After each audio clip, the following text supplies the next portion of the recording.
மாண்புமிகு அம்மாவின் 9வது ஆண்டு நினைவு நாளையொட்டி கோடநாடு எஸ்டேட்டில் அலங்கரித்து வைக்கப்பட்டிருந்த அம்மாவின் திருவுருவப் படத்திற்கு தேயிலை தோட்ட அலுவலர்கள் மற்றும் தொழிலாளர்கள் மலர் தூவி மரியாதை செலுத்தினர்.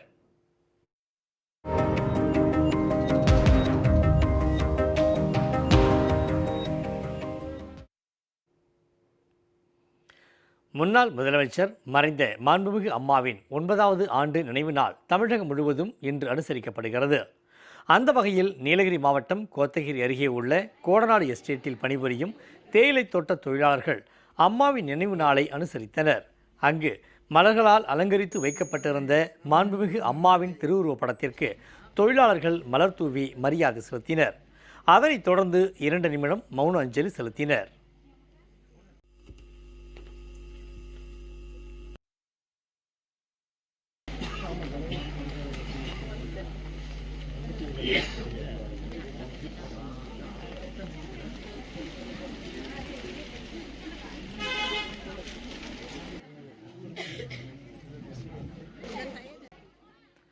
மாண்புமிகு அம்மா இன்றும் தங்களது நினைவில் வாழ்ந்து வருவதாகவும் அவர் செய்த உதவிகள் இன்றும் தங்கள் நினைவில் இருப்பதாகவும் தேயிலை தோட்ட தொழிலாளர்கள் நிகழ்ச்சியுடன் தெரிவித்தனர்.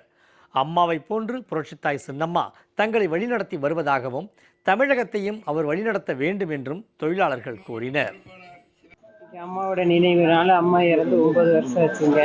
அம்மா கோடநாடு எங்களை எல்லாம் பார்த்து எங்களுக்கு என்னென்ன தேவையோ அதெல்லாம் கேட்டு செஞ்சு கொடுத்துட்டு போவாங்க. படிப்பு உதவியிலேருந்து எல்லாம் வேலையிலேருந்து ஆஸ்பத்திரியிலேருந்து எல்லா சலுகையும் செஞ்சுருக்காங்க. இருந்தாலும் அம்மா எங்கள் கூட இல்லையேங்கிற ஒரு ஏக்கம் தாங்க எங்களுக்கு. அதே மாதிரி சின்னம்மாவும் எங்கள் கூட இருந்து எங்களுக்கு எல்லா நல்லதாக அம்மா மாதிரி செஞ்சு எங்களை பார்த்துக்குவாங்க. எங்கள் அம்மா இறந்துடுதுன்னு நான் நினைக்கல. நாங்கள் அம்மா கூடவே இருக்கிற மாதிரி இருக்குதுங்க. நாங்கள் உயிரோட இருக்கிற மாதிரி நான் நினைக்கிறேங்க. எங்கள் அம்மா இருந்திருந்தா எங்களுக்கு இன்னுமே நல்லா இருந்திருக்கு.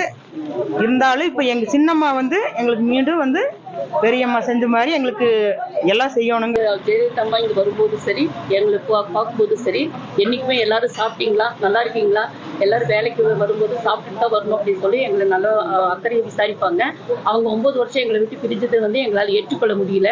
அவங்க மறைஞ்சாலும் எங்களுடைய இதயத்தில் நீங்கா இடம் பெற்றிருக்காங்க. இப்போ அவங்க எங்களுக்கு ஆறுதல் சொல்றதுக்கு அவங்க போயிட்டாங்க. அவங்களுடைய வழியில இப்போ சின்னமா இருக்காங்க.